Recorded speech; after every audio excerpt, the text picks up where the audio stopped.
Okay, so first off, let's rewind. Welcome to our Tuesday night Inside the Trader's Mind call. There's lots of new people on here, which is great. A lot of you guys got started last week, which is freaking amazing. So I'm really glad that you're with us here tonight. If you don't know Mike is the founder of Tradehouse. He's literally why we exist.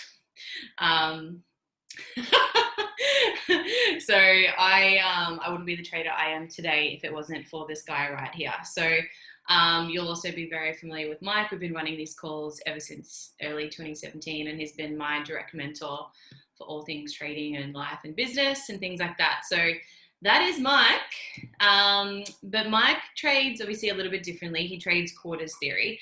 And so next week we are going to be running a call specifically on that, because there is a lot of questions around how the hell does Mike trade? And if you don't want to read the extremely dry book of quarters theory, then I guess we could just quiz Mike on how to do that. So that's what we're going to be running with next week. Tonight, though, we had a really good question sent in through one of you guys that we'll bring up shortly. But I wanted to first open this call with a bit about money, a bit of a money conversation. I want to ask Mike a bit of a question as well. And then we're going to roll into the risk management side. So as you know, with Smart Money Traders, we are primarily structure-based, and how Mike, it's very, mathematically driven. So Mike's going to really dumb down risk management for you guys. Even talking about spreads, because spreads is always a hot topic in the Discord. And so we're going to be talking about spreads, how to incorporate them into, your buys, your sells, all that type of stuff. But yeah, let's kick it off. So we all talk about money beliefs and the money mindset side of things, but I want you guys to seriously consider for a second, have you ever considered, right, that your beliefs towards money are negatively impacting your trading? I mean, to seriously consider that, okay? I see it over and over and over again with many different, traders that, we all have these deep-rooted beliefs about money, whether that's good, bad, whatever. But ultimately, if you're new to this, the beliefs that you have are going to sabotage your success in this, okay? And certain beliefs that people can have a really big impact on how you trade and what you do with the profits once you make them, okay? But it's really easy to make money, okay? But it's what you do with that money, that's the bit that matters, okay? So, when we talk about beliefs around money, this is a very important topic, and this is why I love talking about money so much, okay? I want to talk about, how to identify the beliefs, how to neutralize your beliefs, how to solve self-sabotage. And self-sabotage can also be seen as protection, okay, when you think about it, okay? So when I ask you the question, you can write it in the chat or you can write it on a notepad, okay, because this is also going to be an exercise after, right? So write in the chat initially. Write in the chat your first thoughts that come to mind. What does money represent to you? Okay, now don't just rinse and repeat what you now know it is. As in, you now know that it's freedom, that it's choice, that it's opportunity. Okay, that's what you know now. But when you say that, and when you write that, I want you to ask yourself, does that reflect what you see in your trading account? A headache, control, limitation, access, a tool, freedom, lack, fear. This is great conversation, guys, because usually if Mike and I ask that question, it would be blown up with just positive stories about money that you subconsciously don't necessarily believe that's true. You're just saying it because it's what you know now. Okay, so later on tonight, sometime this week, I want you to identify the conscious beliefs that you have about money, but also try and identify the really quiet thoughts, right? The really quiet beliefs that are like deep in the back of your mind. Like, what else is in there for you? When you think about money, does it bring you stress? Are you constantly thinking about bills to pay, right? Write it all out. Money is yada, yada, yada, yada. Okay? Because you have a list of beliefs that do tend to be more negative. Okay? And I know we've discussed this. I know we've discussed, some limiting beliefs around money, like money is the root of all evil. So I know you don't think that anymore. Okay? But a belief that you may carry is, SJ, Mike, Jenna, I keep losing. I just need to find consistency. I'm losing more than I'm winning. I've lost yada yada of my account, right? I can't afford my sub this month. They're all still negatively impacting money beliefs. Okay? They're all still impacting you. And obviously you've still got, your beliefs about money that do sway to the more positive side, but that's because of what you know now. Okay? So as traders, if we have money, money is neither good or bad, right? We know that. But we have to understand that these are just like polarized beliefs about money. Okay? If we have a belief that money is bad, hard to come by, scarce, okay, you will subconsciously find ways to keep money as far away from you as possible. Okay? On a conscious level, you may think, no, I'm doing all the right things. I'm budgeting. I'm here to make money. But deep down in your belief system, your priorities, okay, how you're internally wired doesn't actually show that. It's not congruent. And that's where we have internal conflicts. Okay? And all these beliefs is what's keeping you unbalanced as a trader. Okay? We must get to the belief system where we fully believe that money is a neutral resource. It is a fair exchange. Okay? It's a fair exchange between different value systems in society. Right? So think about this. Money was used or has been used for thousands and thousands of years to facilitate a fair trade. Okay? So think back in the day, right? Where money was just an exchange. No, even before money, there was an exchange of services. Okay? So think of it as like, if I wanted my shoes fixed, I could go to the hairdresser and I would swap services. I would fix his shoes, I would get my hair cut. Okay, we've got an exchange of services. To then we had money being used as an exchange of services. So say, that exchange of services was no longer balanced. Say the hairdresser didn't actually need his shoes fixed, but the guy with his shoes needed his hair cut. So there was no longer that balance. Is that making sense, or is that a weird analogy? Either way, that's when money started bringing in to coming into, society, right? We then had gold, other precious metals. We've got the money we've got today. Okay, we've now got digital currencies as well. So the evolution of money's always been here, and it's always been about a fair exchange between different value systems. Okay, does this make sense, guys? Drop a 1 in the chat. Makes sense. Awesome. So here's the thing. We all say the same way you make $5 is the same way you make $500. And we're going to talk about that tonight because there's still some of you that don't quite understand that. We want to make sure that you do. Because with trading, with money in general, it's not about how much money you make, okay? Because money comes and goes, right? I was very lucky to grow up with a dad who said, Sarah, if you need more money, just go and make more money. Like, that's literally what my dad said. And he always said, money is made round to go round and flat to stack. You can borrow that if you like.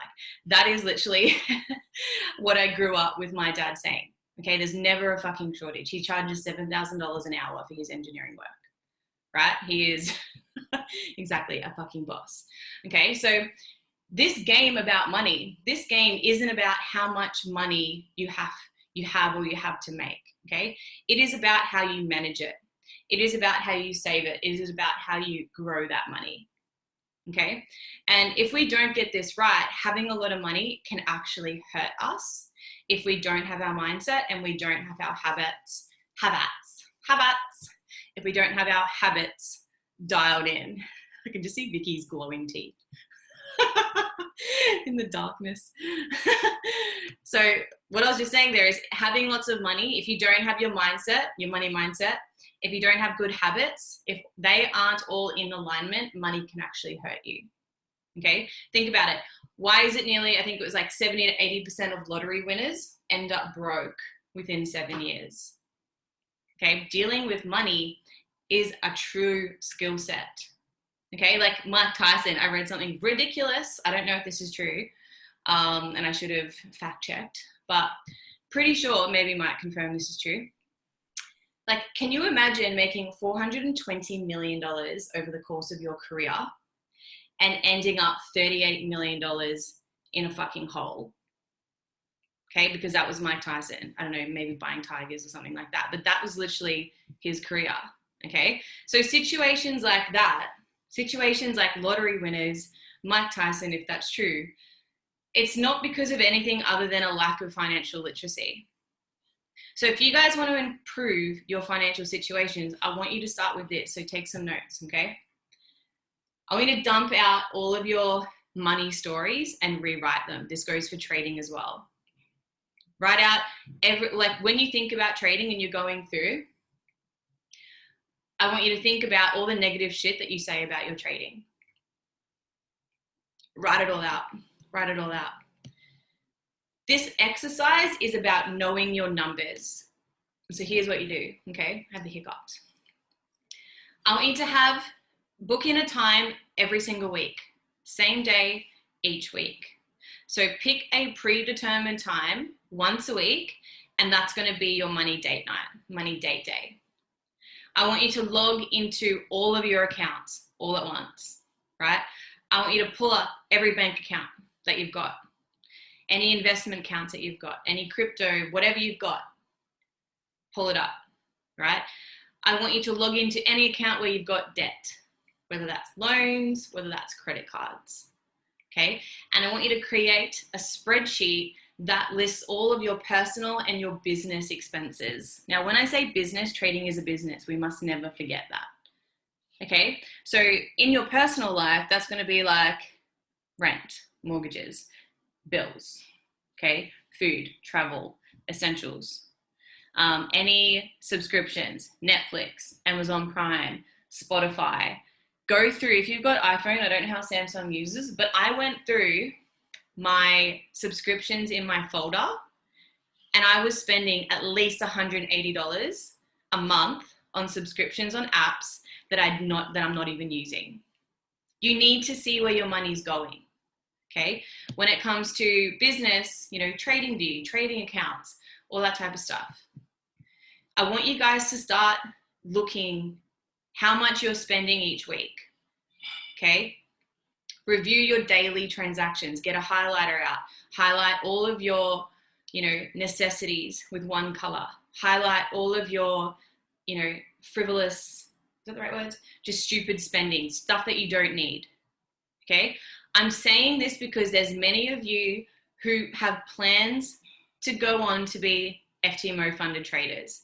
And this type of exercise, even being, you know, FTMO funded, you need to have great financial self-awareness, right? So wealthy people run their entire lives like a business, okay?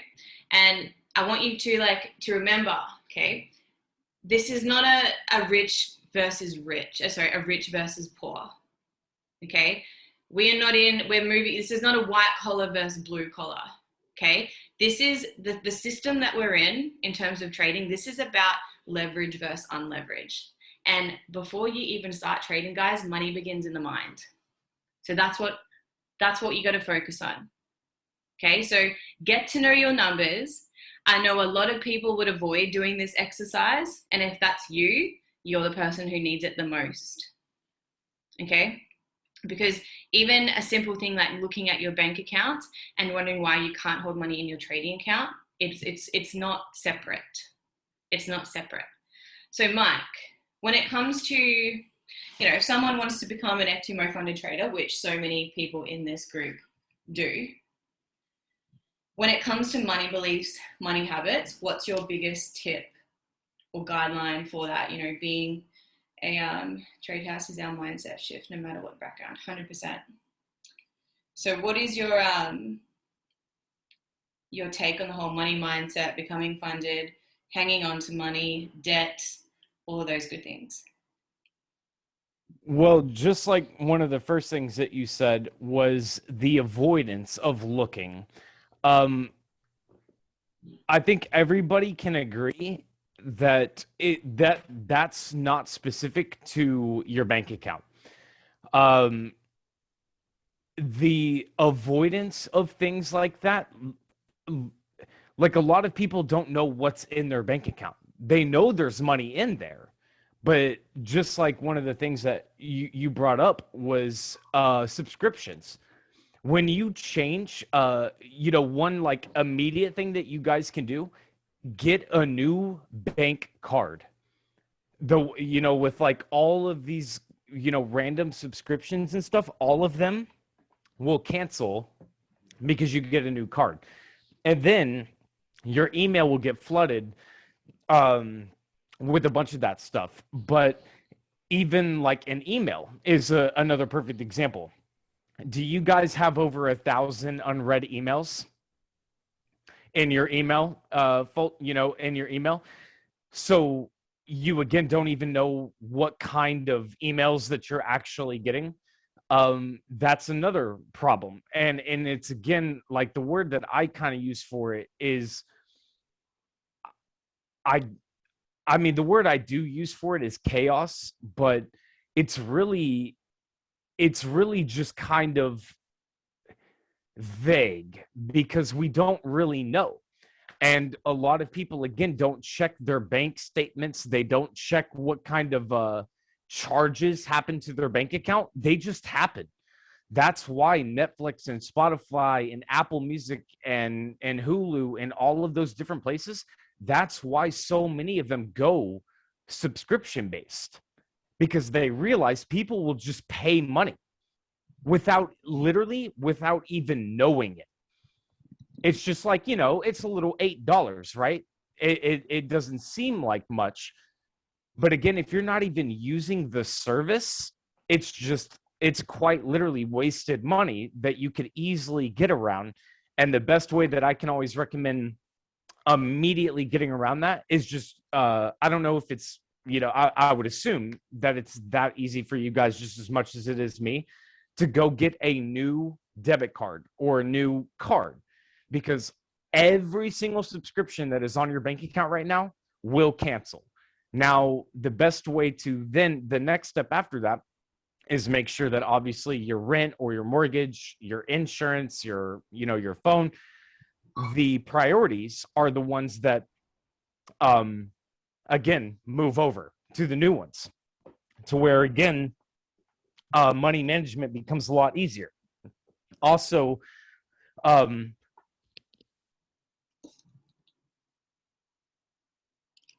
excuse me, also in your email, unsubscribe to the bullshit.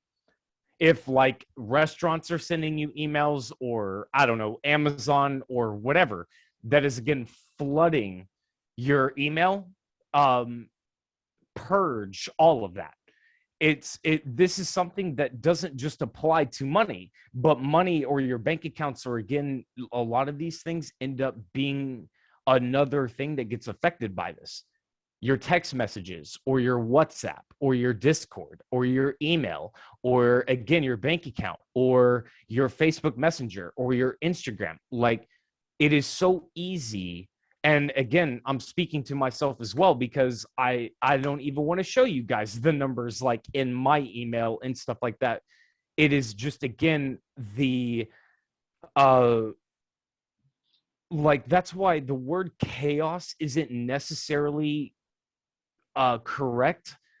I would much rather use the word avalanche. It's just so much.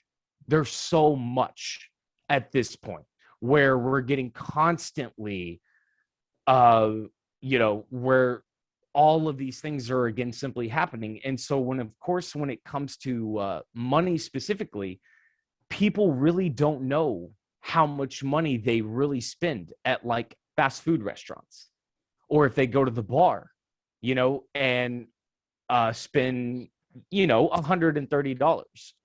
They don't know how much money they spent because, guys, the last time that you went out to a restaurant, or again, a bar, or I guess you'd call them pubs or whatever, do you just sign the receipt and give a tip and you don't really even know how much the total was? Because again, it's not really about the total, it's just you're just trying to move on to the next thing. That kind of, you know, what would be the right word for that? It's not procrastination, it's not I'm trying to think of like a really, like the right word for that specifically. It's more of just, I don't even want to use the word avoidance. It's just the blah. I can't really think of the right word for that, because again, there is so much that is happening. Uh when it comes to our emails, when it comes to notifications on our phone, when it comes to a lot of those things, it's just like move on to the next thing, because we know we're going to get an email, we know we're going to get a notification of something or whatever. But that kind of, the reason why I'm saying any of that is because that behavior then translates over to money management. I wouldn't really say denial, because you're not denying it necessarily. I would, like Oz, what you said, by the way, what's going on? Can't be bothered. It would probably, I think that's more dinging on it because there's other things to worry about. That would probably be better, or things that we don't need to, or, that we think we need to worry about, but aren't really the things that need to be worried about. We just, again, give them a higher priority. So we just move on. And then that happens 300 times, and then again there is no idea of, again, how much money did you spend on Uber Eats. I don't even know if you guys have Uber Eats out there, or some kind of delivery service, or again, how much money is essentially just leaking out of a bank account because we simply are just not aware of again, things that are going on. And the problem with that is that the more that again continues to happen, the more subscriptions that get added on, because that's just kind of how we are. And again, it just starts leaking money out. So if, again, whether it's writing it down or typing it up on the computer or putting it on a whiteboard or whatever, if you don't know how much your physical monthly finances are in terms of rent, insurance, you again, like electric, or having some kind of like baseline, because you obviously don't know exactly how much, for example, your electric bill is going to be, but you can guess it, so to speak, right? Like within obviously range. But again, a lot of people simply don't do any of that. It is simply, oh, well, I have money in my bank account, so therefore I'm okay. That continued behavior only then leads to more, I don't need to worry about it. And when it comes to trading, it's a lot of the same thing with what SJ said a little bit ago. When it comes to your trading account and things, it's another thing that can absolutely bleed into people's trading, which is just, I don't really know how much is in my account, or I do, but you don't know how much you're going for in terms of the percentage gain and the percentage loss. Because again, it's just, it's just vague. It's, I know I need to catch pips, I know I need to make money, but if there is no physical concrete amount, that is, again, probably more of a behavior that, again, is exhibited in a lot of different places. And as that behavior continues to happen, you'll start to see this more and more and more, where if you're not in control of things, then they are in control of you. That's just the easiest way to put it. If you are not in control of your bank account, of your trading account, of like your email, how many of you guys, like, again, have thousands of emails, and so therefore you simply do not even open up your email account and purge a lot of the trash emails, because there's already 3,000 unread emails, so therefore forget it. It's just, move on to the next thing because that'll take so much time.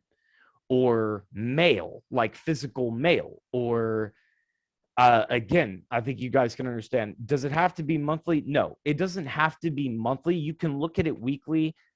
However, of course, you want to do it. It's more about the conversation of people that simply don't do it. Whether you do it weekly, monthly, bi-weekly, whatever, then this particular bit is something that you are doing. But the problem is, just like what SJ brought up, the majority don't. And I can again, even for me, I can recognize that everywhere. So many people, again, just simply, again, vagueness isn't really the right word. It's just out of sight, out of mind. I guess that's really the most, the closest I can think of. It's just out of sight, out of mind, 3,000 emails unread, whatever, LOL, move on. And that, again, just, if I can do it there, then I can do it here. And that behavior where you're not in control of again, the type of emails that you get, or the notifications, or your bank notifications, or the money that you're spending. Can you guys see, again, how this cascades into a multitude of other problems, and that same behavior becomes applicable even, again, within trading, to where we're not tracking things. We're not doing what we're supposed to be doing because that behavior works in other places. So the brain is like, well, if it works here, then I'll do it there. But in trading, of course, that's where we identify that the behavior simply does not work. And then that's where we have to backtrack it to where it really comes from, because it's not necessarily bad habits in trading. It is simply bad habits that ultimately bleed into trading. What about the opposite, meaning checking too much and getting anxiety over money even when there is no need? What does that mean about a personality? Well, anxiety comes from a source, and whatever that is, like if you're checking all the time, because that is also a really good point. And SJ, I want you to even touch on that as well. Anxiety is always going to come from a root source of why you're checking constantly. If you're completely in control with that, that is, of course, that is very good. But too much of anything is bad, or too much of nothing is also bad. So when you are constantly in anxiety over it, then there has to be an extension reason as to why. It's not about, again, that you're on top of things and staying afloat of everything and up to date with, your finances and life and whatever, insurance, blah, blah, blah. But what is deliberately causing the anxiety to create that? Because you checking your bank account, you checking those things because of instead of using the word anxiety, fear. What is causing that fear? Because you don't want to do that out of fear. You want to do that because you're in control and on top of stuff. SJ?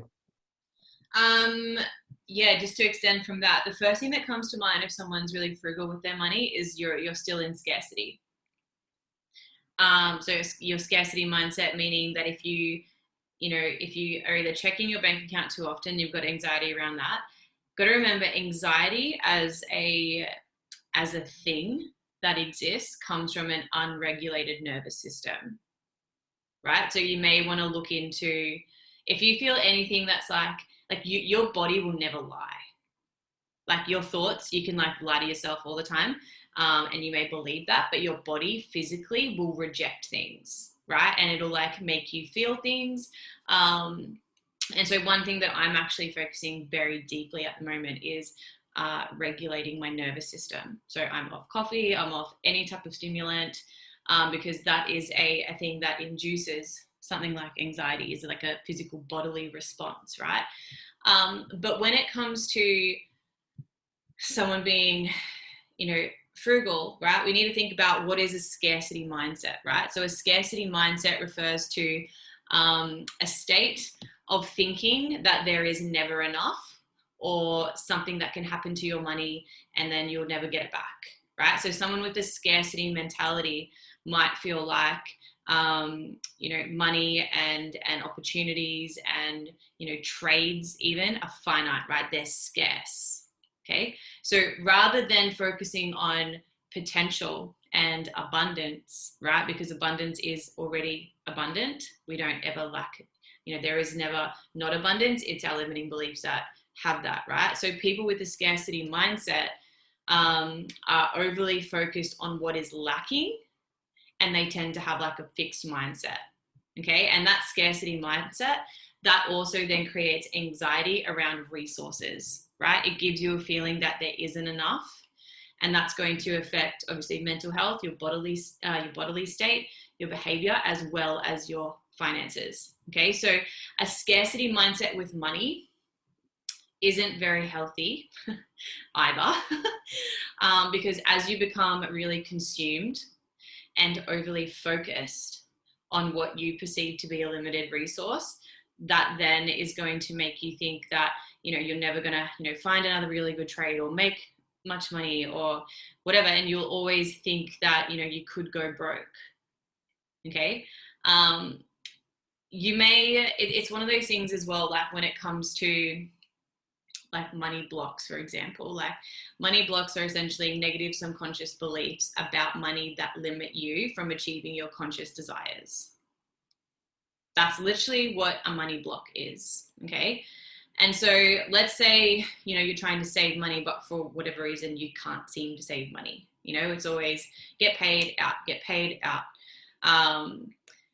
You want to stick to a budget, maybe you want to save money, you want to control your money. So what's the fucking problem then, right? There's two possibilities. You're either missing the tools and the resources and the knowledge to improve your situation, or you have money blocks. And we've got to remember, it's like trading. Okay, trading, we always say, is 80% mindset, 10% skill. I just really bad math then. 20. Let me teach you how to trade. Oh, classic.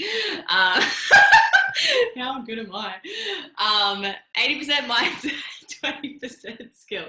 You know what I mean. And money's the same. Okay? Money's the same. Money is 80% behavior, 20% knowledge.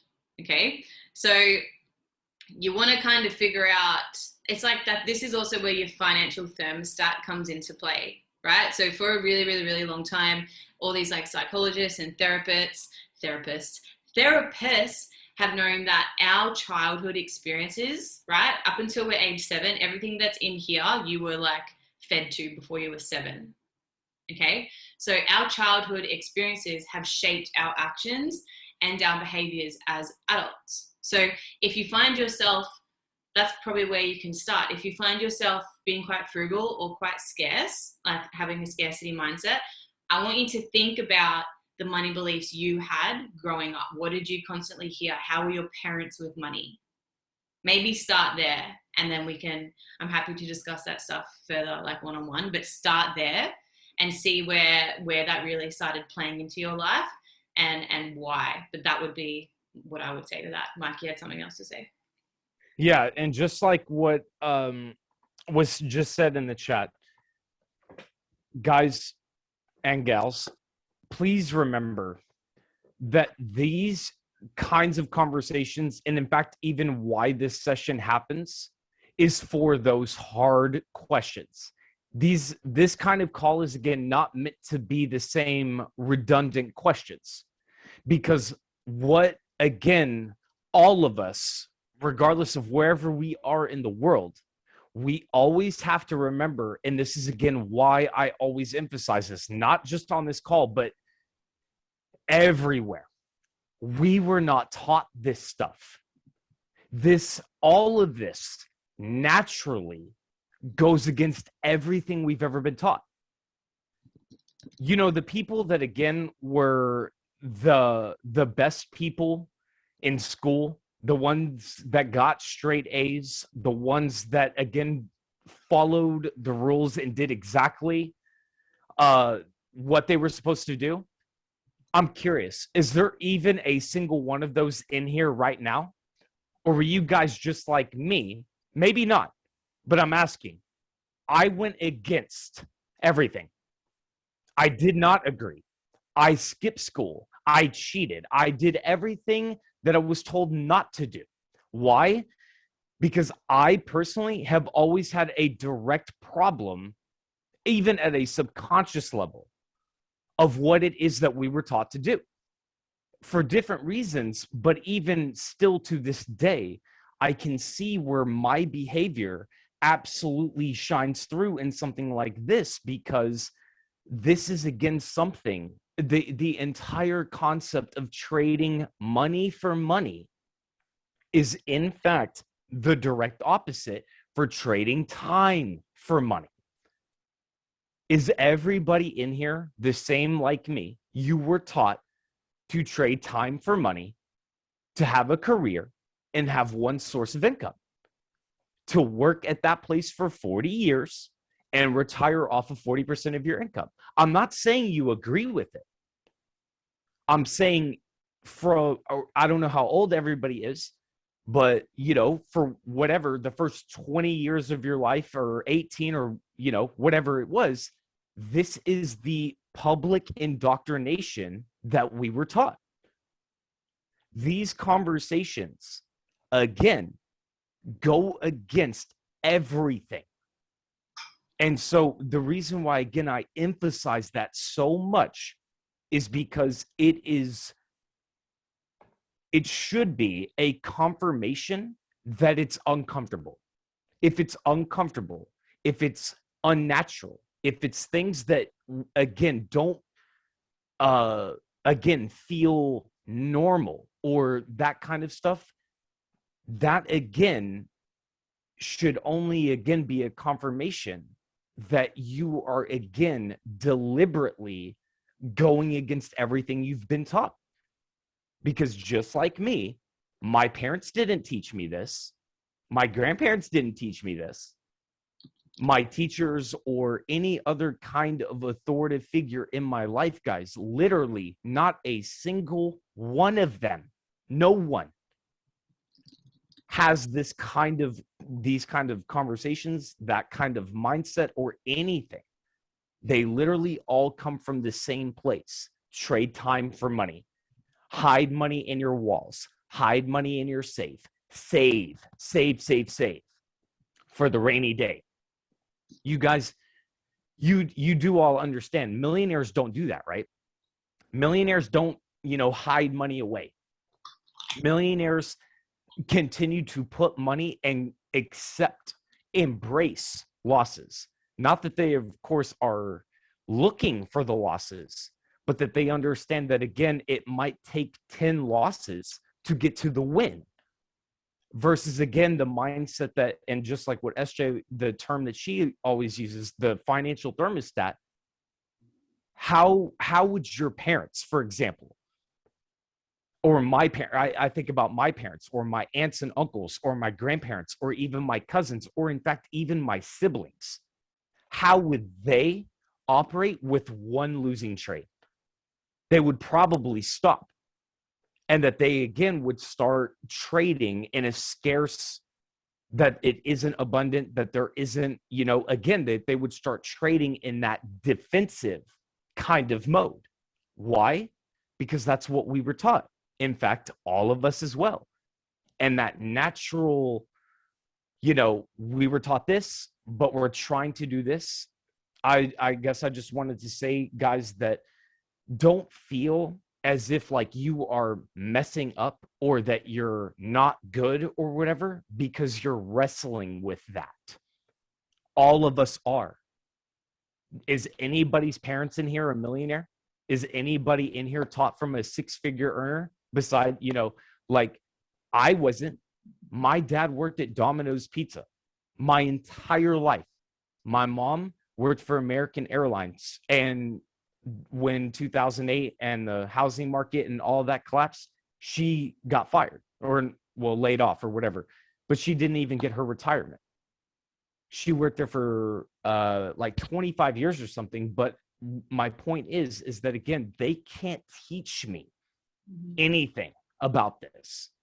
We have to go to sources that, again, like this, for example, that, again, always remember, directly go against everything we've ever been taught. So don't feel that the struggles are wrong or that you're doing things wrong, so to speak, because you only have to figure out 1,000 ways to not make a light bulb, to then find that one way to make a light bulb. But you will never make the metaphoric light bulb if you stop after the first way of not figuring out to make the light bulb. Does that make sense?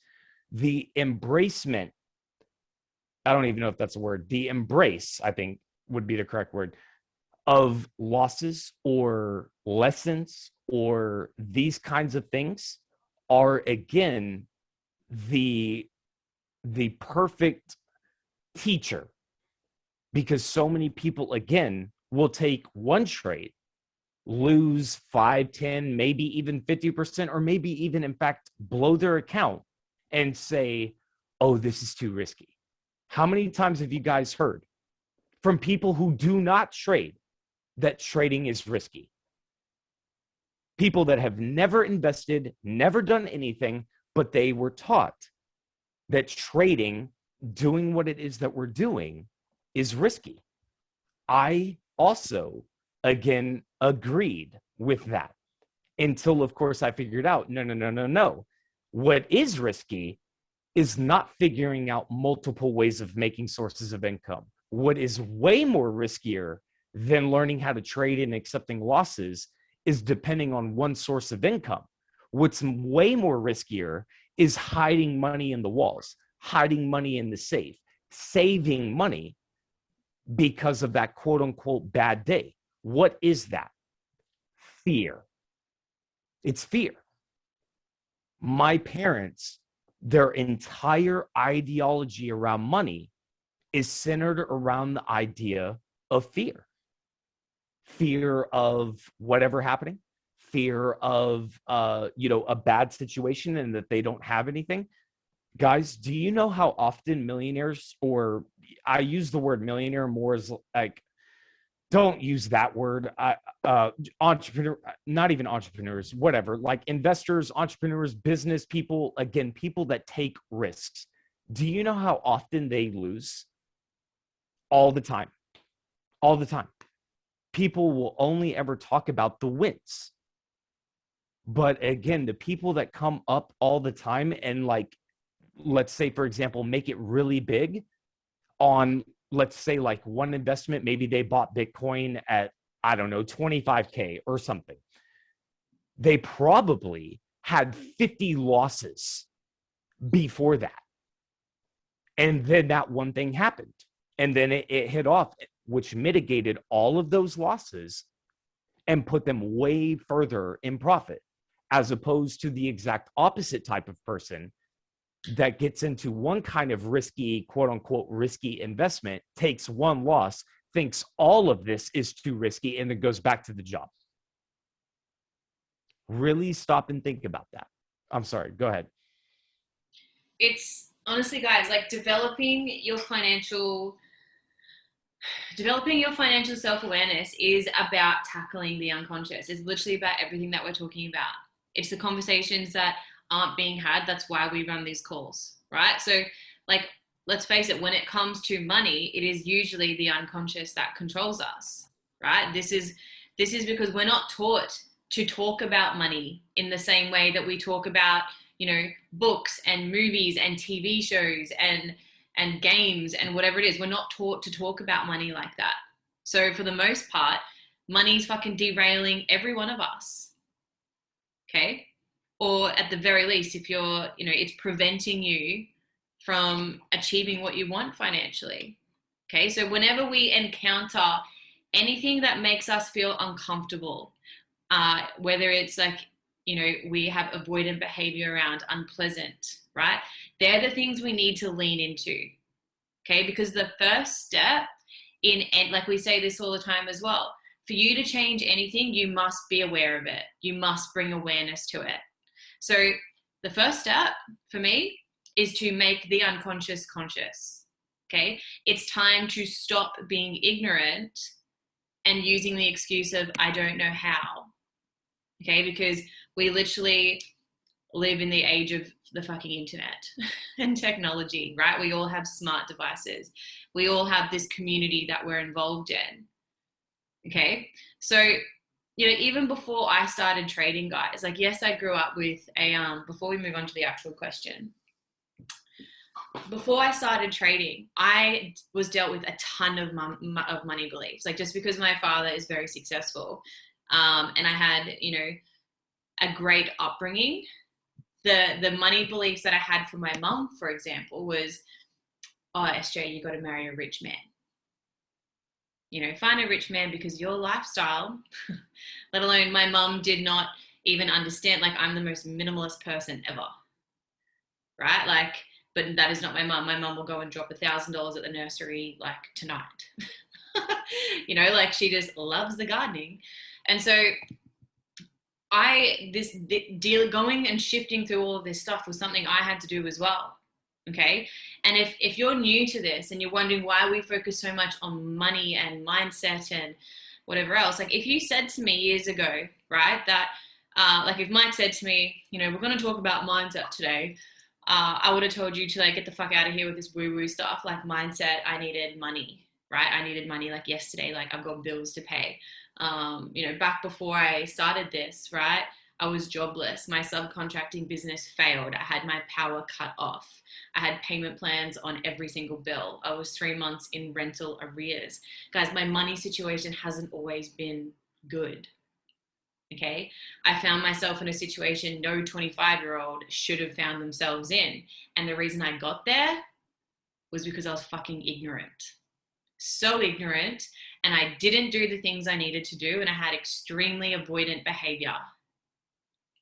Okay, but there I was, broke as hell. And that was a reoccurring theme in my life. And it wasn't until I hit that rock bottom, and sometimes I do believe, I think this is from a country song, I don't know, but you gotta, what does it say?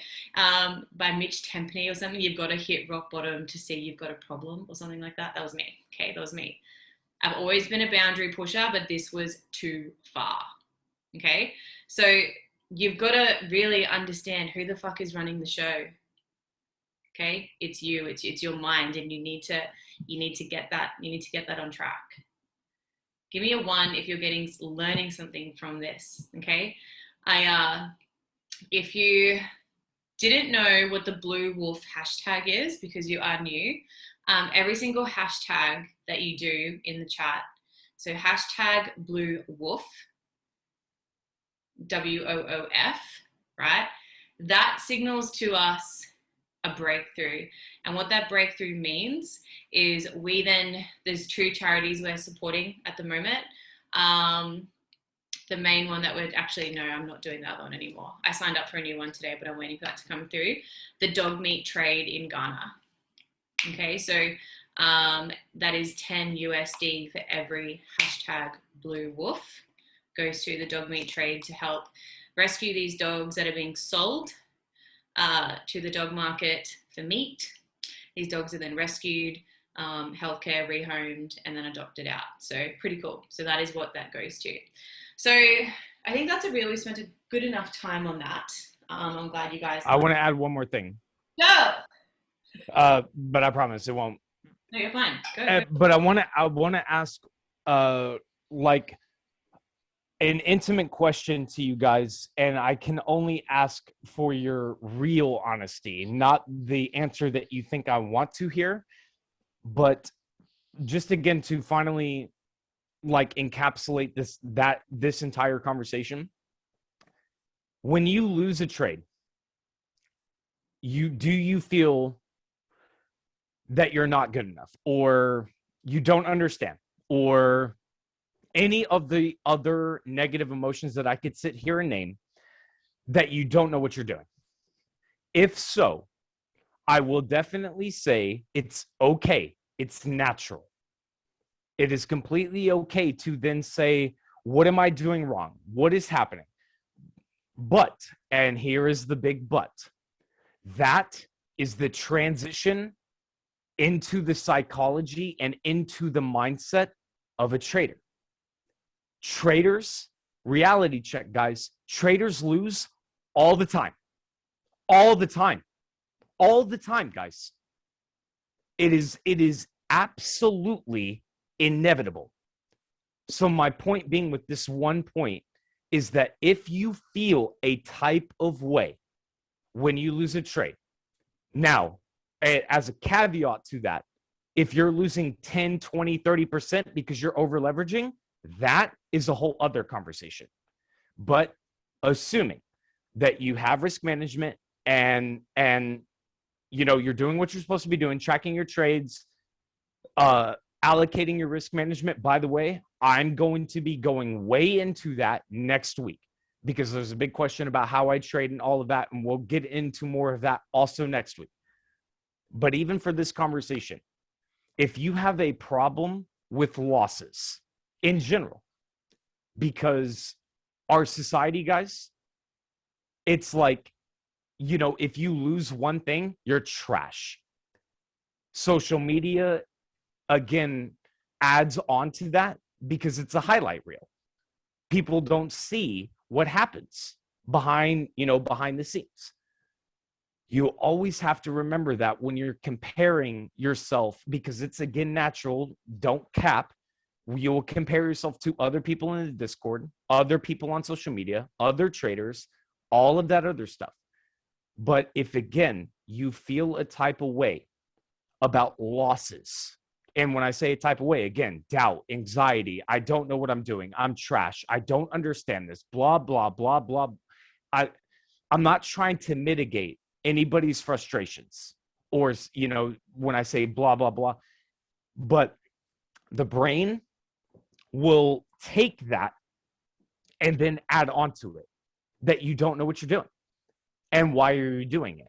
And I should stop doing this. And then you will start having to work against your brain because you were subconsciously confirming to your brain that you don't know what you're doing and that you're not good and that you don't understand analysis or that you don't understand this or that or all of these other things. But so many people, again, guys, do not understand that losses are absolutely 100% inevitable. And the quicker that we, again, can get around that idea, the quicker that losses become meaningless. One of the things that you guys are absolutely going to hear from, especially me next week, when we get into my kind of approach to trading, it's different. And one of the reasons, there's a lot of reasons, but one of the things that you will hear me talk about is that I am indifferent to my results. Obviously, I want to win the trades, if that even needs to be said. But if you allow yourself to be a type of way when you lose, or no, I'm sorry. If you allow yourself to be hyped up or gassed up or, again, excited or whatever, when you win a trade, you also inadvertently allow the brain to feel a type of way about the losses. Winning trades and then developing a perception that I'm so good, look at me, blah, blah, blah, blah, blah, blah, blah, and then you will build yourself up. And then that 1, 2, 3 losses happen, and then you knock yourself down, you fall all the way down, and then you get into the market cycle of doubt and anxiety and questioning everything. And then you build yourself back up on that hype train of, look at how good my trading record is, and, you know, blah, blah, blah, blah, blah. And then it happens again. My point being is that when you can get to the point to where you are indifferent, meaning that you're not feeling a type of way about wins and you're not feeling a type of way about losses, that, in my opinion, is one of the best secrets to not even just trading, guys, but investments. If one investment hits, awesome. If one trade wins, awesome. If one trade loses, no problem. Move on. Because again, one trade, 1 week of trading, 1 month of trading, 1 year of trading should not matter, especially in the beginning, guys. If this is a reality check for a lot of you guys, trading is a skill set for life. And a lot of people get stuck in this idea of, oh, well, I've been trading for 3 months, 6 months, 9 months, a year, 2 years. Why am I not profitable yet? The beginning of trading should be about the skill set of repetition. The same thing over and over and over. SJ brought it up a little bit ago. But again, this is something that not a lot of people understand, or they will say they understand, but not as a belief system. The same trade that makes $5 on a 0.01 lot size, the lowest lot size possible, is also a $50 trade on a 0.1. It is also a $500 trade on a standard. It is also a $5,000 trade on 10 standards, or a $50,000 trade on 100 lots. It's the same thing. Nothing has changed other than our perception, other than our like, oh my God, like I'm seeing, a bunch of big numbers. Can you understand how destructive that can be? Nothing has changed other than the decimal point moving. That's it. Nothing has changed. And guys, I have interacted with thousands of people from all over the world because of this platform. I cannot even begin to tell you how many people do not really understand it. Again, a lot of people will say they do, but not as a belief system. And that brings it back to that quote from Einstein. Compound interest is the 8th wonder of the world. Why? Because 99% of people do not get that. If you guys, is everybody in here? I know, as SJ said at the beginning of the call, a lot of people are brand new. How long have you guys been trading? Just everybody go into the chat. If it is anything, honestly, less than 3-4 years, can you guys accept the fact that it is, again, not about making money right now? As much as, again, everybody wants to hear, let's make money with trading.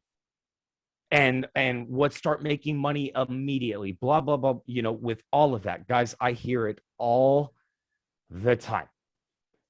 Imagine when you stop chasing money, because that's what we have been taught to do our entire lives. Because, again, think about this. Have you always been chasing money? Is it just because now you're starting to trade that now you're chasing the bag, quote unquote? Or is it, in fact, that you have, again, been doing everything your entire life in the pursuit of money? And that could possibly be, in fact, the reason why people don't have money. Imagine learning a skill set of just making $5 over and over and over. No hype, no emotion, just same thing. Rep, rep, rep, rep, rep, rep, rep. But along with that, the fact that that $5 trade could be a $500 trade, a $50,000 trade. Really stop and think about that. Because again, if you don't, I guess the way that I always put it, and I'll leave it off with this, and I'll pass it back to SJ because I know that there's a question. What stops people?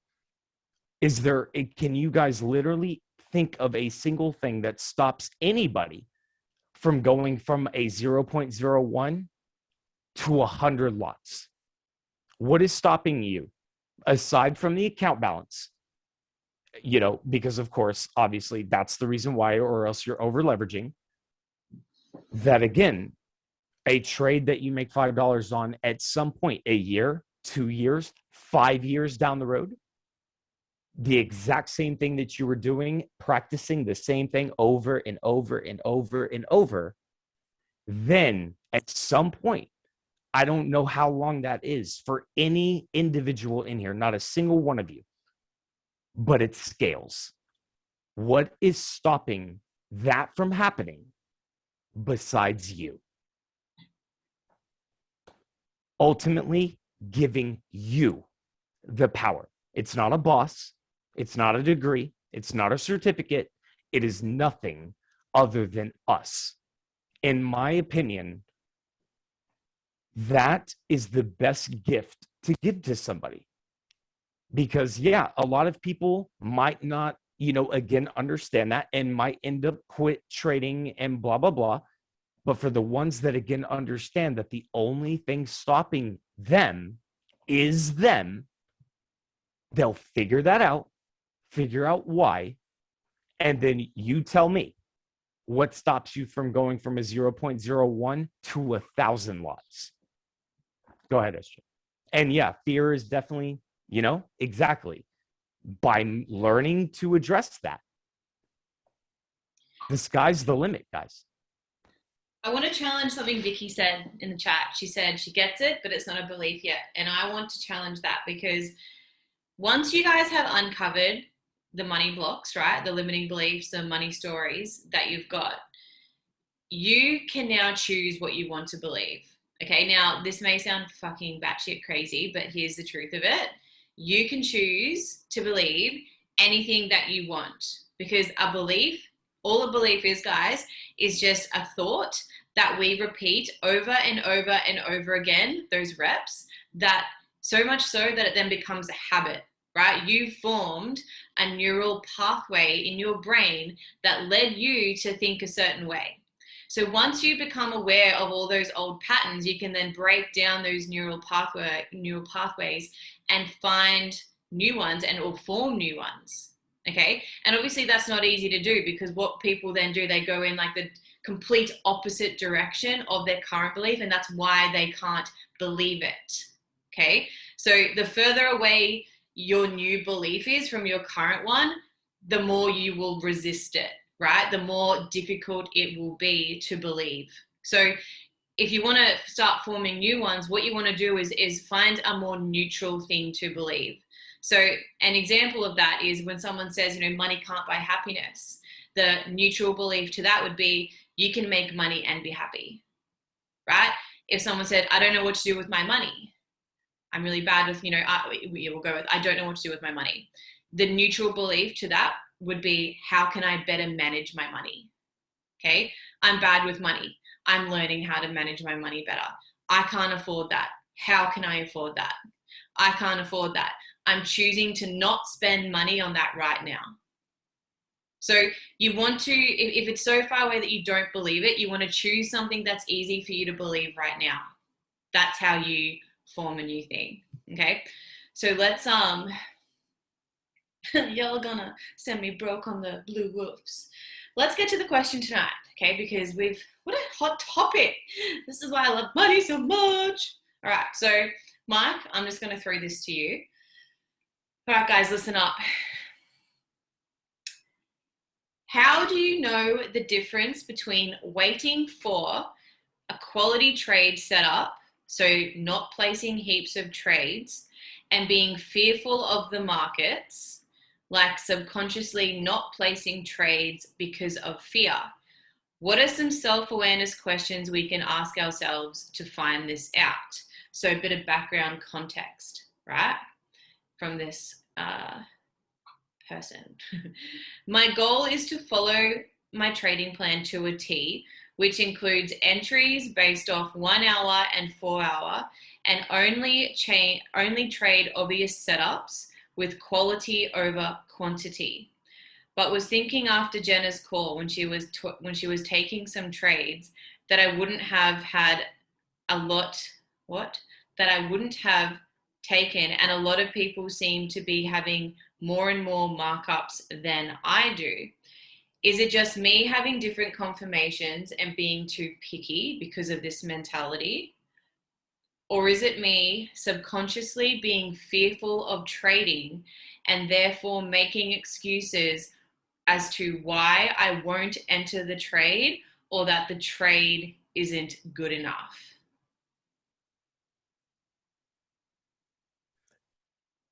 Sheesh. Your face says it all. I I I don't know who asked it, but Is you she? know what's really funny is that sometimes, actually, in fact, most of the time, the question is answered in the question. It is not, is it fear? It is fear. 100%, without a doubt. It is not a confirmation problem. It is not the amount of trades problem or trading on the 1 hour or the 4 hour or the 5 minute or 1 minute or scalping or trading crypto or commodities or binary or this or that. We as human beings, guys, will turn this in to what I always like to, the metaphor I use is in a Rubik's Cube. You guys all know the Rubik's Cube, right? Have you ever done a 3x3 Rubik's Cube? And if you've ever, like, played around with one and you could never solve it, that is, again, 99% of the world. A lot of people can't do it. Why? Because we, human beings, overcomplicate it. But a Rubik's Cube is a 10-minute YouTube video away from learning the algorithm of being able to solve in a Rubik's Cube. It does not matter how the Rubik's Cube is set. It does not matter how long it's been twisted up or whatever. It is the exact same equation to solve it, and you can learn it. It's not and it's the same with all of them, because in a Rubik's Cube is not really a toy. It's a math equation. That's really, it's more about that, an algorithm, mathematics, and things like that. But I always use that metaphor to bring it back into trading. Because if you guys were listening to that question, did you not hear it yourself? Did you, and I ask that honestly. You could hear it in the context of the question that, again, the doubt or the fear is directing not only the question, but more importantly, the decision making in trading. The doubt of, is this the right setup? Is this the right confirmations? Is this the right, is this the thing that I'm looking for? And then to even capitulate on that, it is also, again, look at everybody else's setups and this and this, and then social media and Discord and it just goes on and on and on and on and on. Do you see where that becomes a legitimate problem? And let me be, one, not even 100%, because I do my best to always be 100% with you guys. I am the same type of person. I did the same thing all the time. I was always looking for the right setups, the right this, the right that, looking at why is that person, and again, doing every single thing that was asked in that question so I can relate to that. And I would assume that most people, if not every single person here, can also relate to that. This is where I always bring up the idea that trading is redundantly simple. It goes up or down, and there's a blue button or a red button.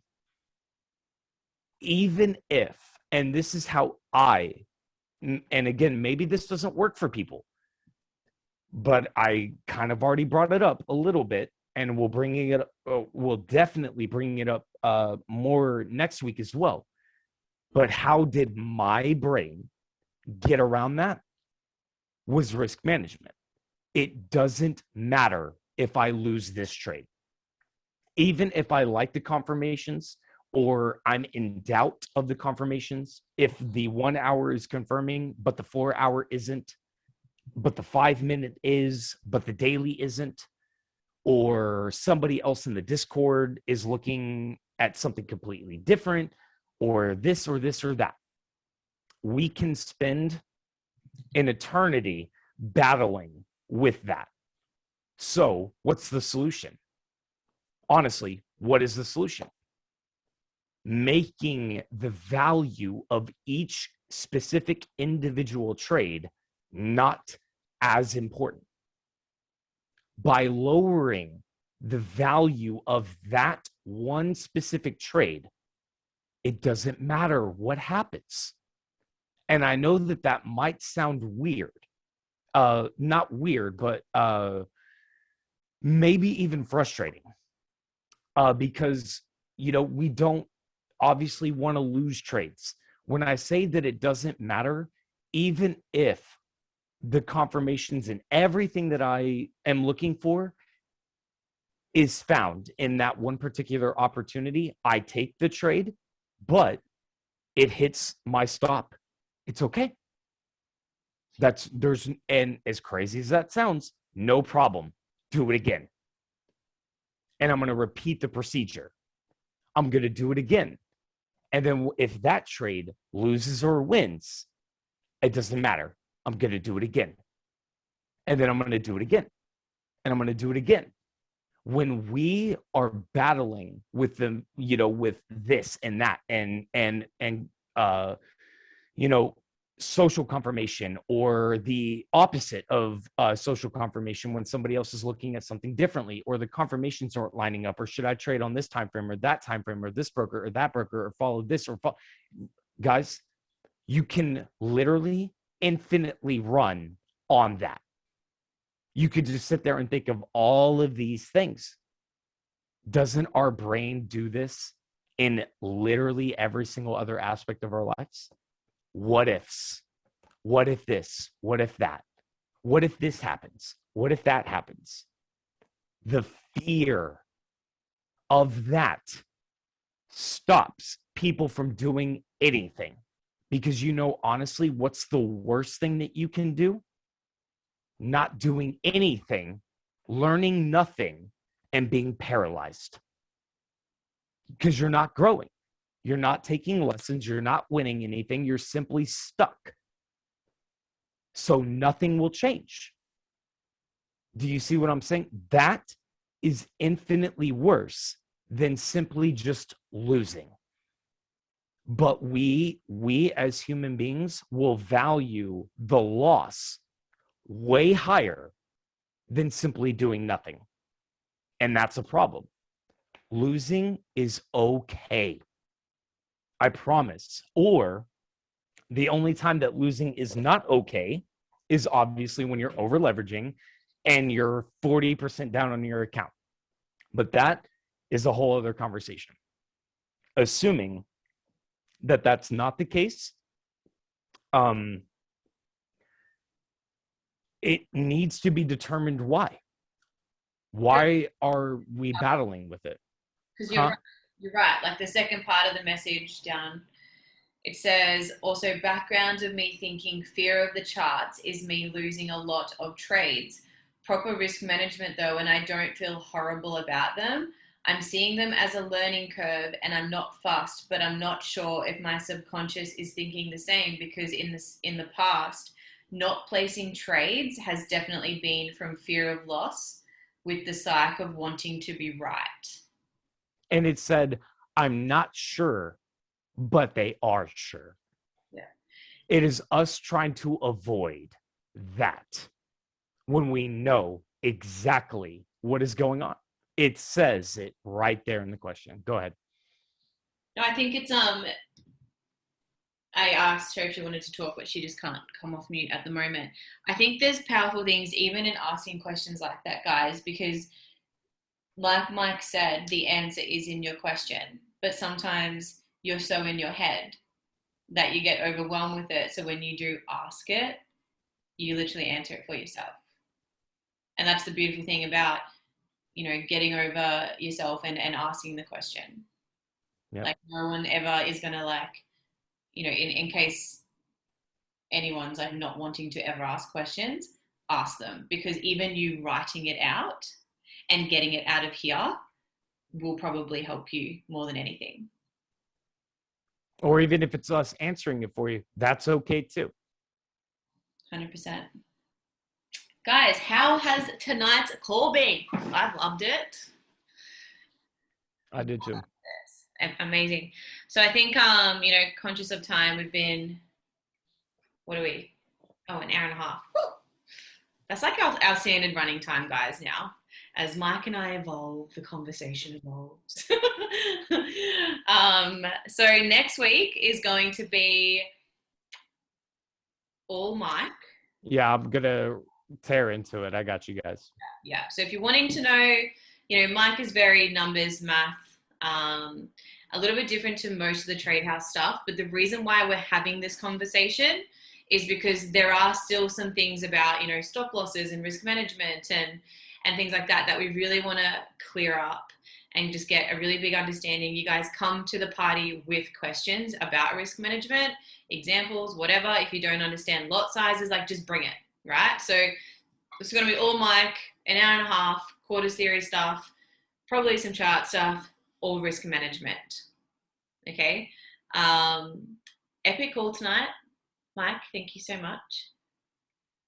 Thank you guys for giving the time. And again, don't think that these are just meant for the cliched, easy questions that you guys think we can answer. I always crave your problems, your frustrations, the things that, again, you feel like you're struggling with, and the things you feel that, again, are stopping you, because that's the only way that we'll grow. So don't hold back.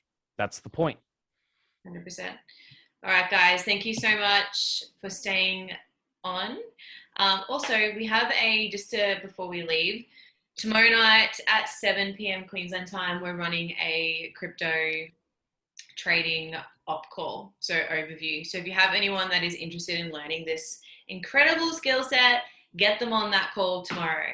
Okay, get them on that call. We've started doing them again briefly on and off, just because the interest is there and people want to learn the skill set because of very obvious reasons. We don't have to tell you that. So if you do have anyone, it is this exact link that we're on right now, 7 p.m. tomorrow. Otherwise, we will see you the same time next week, next Tuesday. I appreciate you all so much. This recording will be up in the Discords and on YouTube in the next 48 hours. So just hang tight and you'll see it on there. Mike, have a beautiful day. Have an epic time at convention. I will. It's going to be fun. I'll tell you guys all about it. And the breakthroughs that I get, the notes I take, I will bring it to you guys. Amazing. All right, guys. Thanks, everyone. Have a good night. Mike, have a beautiful day. You all as well. Bye, guys.